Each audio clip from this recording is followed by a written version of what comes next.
Good morning, everyone. An enormous amount of news coming in overnight. The Supreme Court has allowed the Texas abortion law to go into effect. We'll be talking about that later in the show.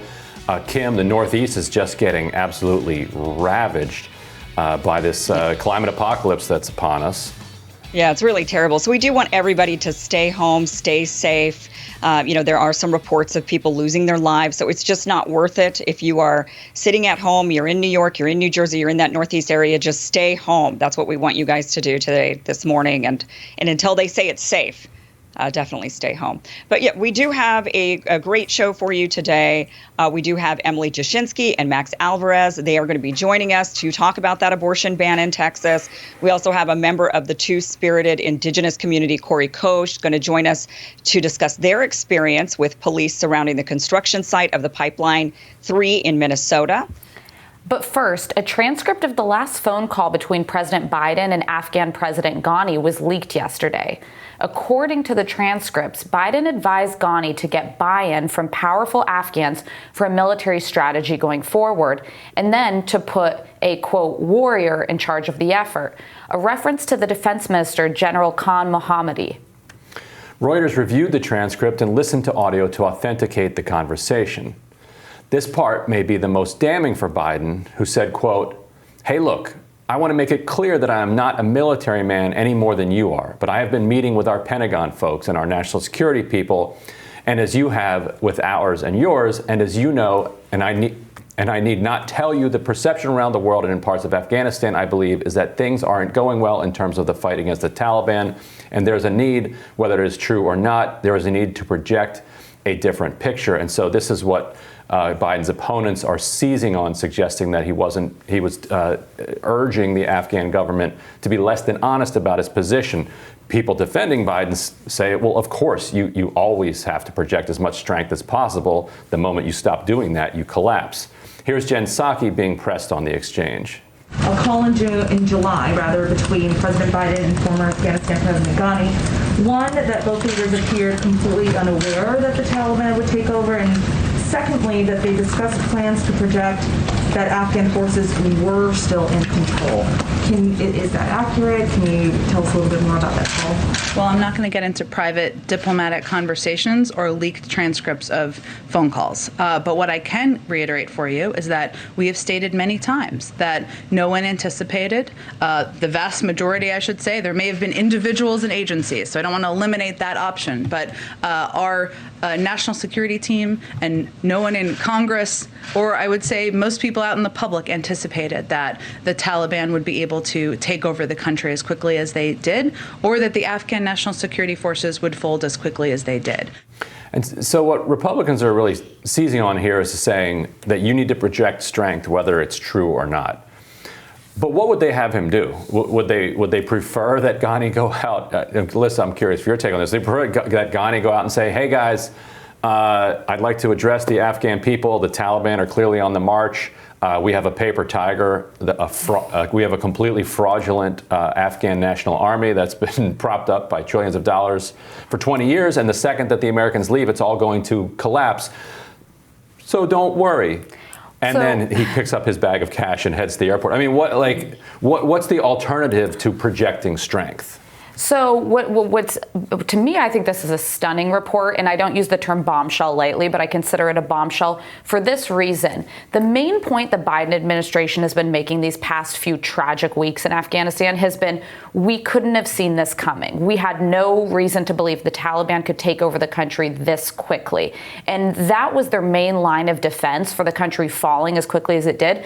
But this call indicates that Ghani was warning him the Taliban was in fact much stronger than we believed months ago, and he still moved forward as though we were unaware that this was a reality. So there's that aspect, but then also just fundamentally the United States president telling the president of Afghanistan to lie. I think that just goes back to what we talk about all the time on this show, is that our elected officials think they can just lie to the public and get away with it with total impunity.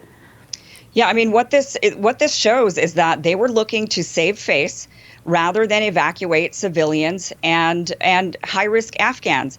And so, look, he says in this transcript, whether it's true or not, we need to project a different picture. So they clearly knew that it wasn't really true. He even says at the end of the call, at the very end of this transcript that we have from Reuters, says, look, Biden says, look, close air support works only if there's a military strategy on the ground to support. So they knew there wasn't really a military strategy on the ground. This was July 23rd. This was, there wasn't enough time to gather one. They knew this.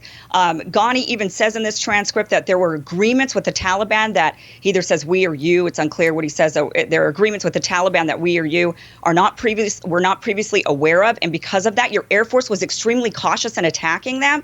So they knew that they were dead in the water, that this wasn't going to go anywhere. And the Biden administration instead said, well, we need to project like this is going a bit differently. And, okay, fine. If you want to project strength, do what you want to do, but get the civilians out and get those Afghanis out. Don't stand there and say, no, you're going to be fine, and then abandon them. That's the big beef that, those people like myself, who I'm not a Republican, are having with this entire thing. Why didn't they prioritize those civilians and those high-risk Afghans rather than, instead they just wanted to save face? Well, I mean, they started telling people to get out in May. No. Right, but while saying to them, but the Taliban, but you're still fine. Yeah, right, you're fine. The okay. Afghan security forces can handle it. They knew this wasn't the case, and this is just all we need to. The American people need to understand. All of your elected officials just lie to you, and they do it with impunity. And this is such a stark, glaring example of the president lying and telling another president to do the same thing. And it's just, it raises so many questions. Obviously, I mean, to Ryan's point, for 20 years we've been lied to about what's happening in Afghanistan, so we can't lose sight of that. And that's what what everyone wants to lose sight of. The lie was the 20-year war. The lie was that there was something that the United States was building in Afghanistan. There wasn't. Sure, so this is Biden telling one more lie in a string of 20 years. And so what the entire national security infrastructure wants to do is to say, look, everything was fine for 20 years. We just needed to continue with 2,500 troops in there and muddle along, and we could have had an open-ended presence, as Richard Haas calls it. It's not an occupation. It's an open-ended presence. And so they want to focus on that one particular decision of when he withdrew in order to try to smear the entire idea of withdrawing without attacking the withdrawal itself. I don't think that's what's happening. I don't think that's what's actually happening. That might not be what you're doing, but that's what the entire infrastructure of the national security apparatus, who keeps saying that we would have preferred an open-ended. What does that mean? What is an open-ended? I don't think they would have preferred that. That's what Richard Haas said. That's what Richard Haas has said. But, so President of the Council on Foreign Relations. Like, there's no bigger blob leader. They went over the horizon. They went over the horizon attacks anyway. They're moving to this new thing. If I could just make one point. So I grew up in Sacramento, California, in the San Juan Unified School District, public school district that I grew up in my entire life. There are currently 25 students from that district, Americans who are some are dual Afghan American citizens, stranded in Afghanistan. Our president did not prioritize getting those kids out before we withdrew our entire military presence and let the country crumble. And today we're seeing reports of the Taliban going door to door and rounding up Afghan security forces and killing them in the streets. So this notion of like, this isn't your father's Taliban, this is the new, more progressive Taliban, it's just not true. And there are actual American lives on the line. So we can certainly argue over the last 20 years, but there's a very specific crisis in this moment that I think this administration is well over its depth to be able to handle. Right. I mean, excellent reason not to have gone to war in the first place, and particularly not to have gone to war in the first place as a country that has this incredibly restrictive immigration system where it takes 18 months to 2 years to get somebody approved and to get them in. And once a civ is approved, then you've got their entire family that remains a question. And so the idea that Biden, inaugurated in January, by now is going to be able to snap a finger and change a 100-year broken immigration system, broken on purpose, so designed to be cruel. But But I don't think that the issue with getting Afghan interpreters out of the country is part of it is CIV. I would agree with that, and it was harmed under the previous administration that I served in. But we've been able to evacuate Afghan interpreters to third-party countries and then let them go through the process to get to the U.S. But there has to be the will to actually execute that evacuation, which we gave up on 24 hours ago. We're no longer helping them. We're no longer flying them out of the country. They are saying publicly that they're still working with people. State Department speak for we're not actually doing anything. Oh, we'll see. We've gotten reports that they are actually still. I hope. Well, and actually an Afghan interpreter who helped rescue Biden 13 years ago is pleading with the president to help him get out of Afghanistan. According to the Wall Street Journal, he pleaded, "Mr. President, don't forget me here." The man and his 4 children were left behind in the country and are hiding from the Taliban. So, again, this is an interesting one because I guess Joe Biden and who was it? One other person was stranded in the snow in Afghanistan, and this interpreter came and helped them out. And so he's saying, hey, you guys have left us behind. And, I think that's the real issue that many of us are having. I mean, look, I understand this is a 20-year war that we never should have had. But as Ro Khanna told us the other day, we don't have a mechanism, apparently, to cart in Bush, to cart in Obama, to cart in Trump, and to ask them a bunch of questions. We have a sitting president right now who made a decision right now to lie to Americans, to lie to those kids in Sacramento, making them believe that they were going to be safe going to Kabul because the Taliban wasn't going to be taking the city. I mean, we have an American president and administration, people around him that lied. Mm-hmm. And they told people they would be safe. We should continue working to get people out of Afghanistan. And we are in talks with the Taliban. Like that is a reality. But the way that the media is responding by just this absolute relentless attack on Biden is going to make it so that any future president faced with the question of ending an open-ended war or just leaving it in place is going to leave it in place so they don't have to face segments like this and they don't have to face the weeks of pounding. Like, you know what?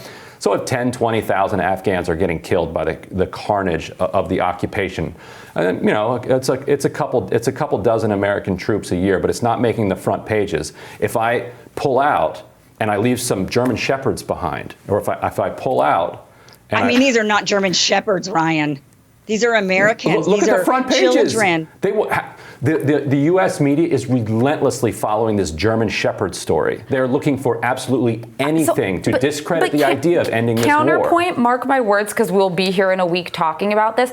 I think as soon as most Americans are out of the country, if in fact the State Department and DOD are trying to do that, which I'm not even sure that's the case, this will very quickly go to the back burner. The American media will pivot to something else. They're not going to focus on it. Afghanistan is something for 20 years that has not been able to hold the media attention.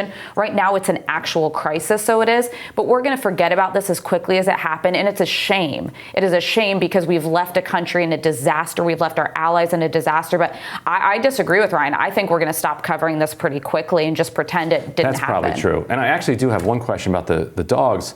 Why do we need to rescue the dogs?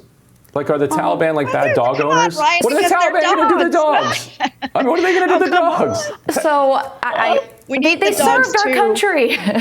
I mean, sure, but yeah, if you have the dogs, bring the dogs home. But the Taliban are not going door to door executing dogs because they're in violation of Sharia law. So my understanding was that some planes left that had cargo space underneath that the dogs could have been put in to be evacuated. And I will say there's actually a lot of studies around the benefit of service dogs once they're retired for helping deal with PTSD and treat former veterans. So I've always been an advocate that veterans should have the ability to adopt former service dogs. Leaving them behind, I think, is tragic. Probably not the biggest crisis. I would say the 25 California students would be, but yes, and we should keep on that. The State Department needs to figure out ways to get everybody who wants to come here. Exactly. No question about it. And now the total price tag of America's post 9/11 security state is stunning. A new study from the National Priorities Project at the Progressive Institute for Policy Studies calculates that over the last 20 years since 9/11, the United States has spent $21 trillion on militarization, surveillance, and repression when analyzed holistically. And if that's not enough, the House GOP just submitted an amendment to increase Pentagon spending by $25 billion, bringing the budget to $778 billion. Yeah. And something I think, like though, a dozen Democrats voted for it. I mean, I'll look them up. Go ahead, Kim. I do think, though, that money that I think that correlates to the 3% raises that military members would receive, I think, with their paychecks. That is so I know that they do that every. Yeah, but they could definitely cut from other areas of the budget in order to make that happen, especially if we're ending a war. We're supposedly ending a war. I don't believe Joe Biden has suddenly become like this anti-war peace dove. Correct. So I do believe we are still going to war, and that why can't we take some of the money from these other areas if we're really truly winding down? So anecdotally, Rand Paul's had an audit the Pentagon budget bill that he's pushed for years. The DOD did an audit about a year ago, saved a handful of millions of dollars. I would say this: I'm actually all for investing to large sums in next generation technologies to try to prevent future warfare. What I can tell you is the DOD is the most bureaucratic, giant workforce in one of the most largest workforces in our country, and you could cut billions of dollars if you had the will to do it and to actually look at what we're spending things on. So, I mean, if it's about investing in our security, that's one thing,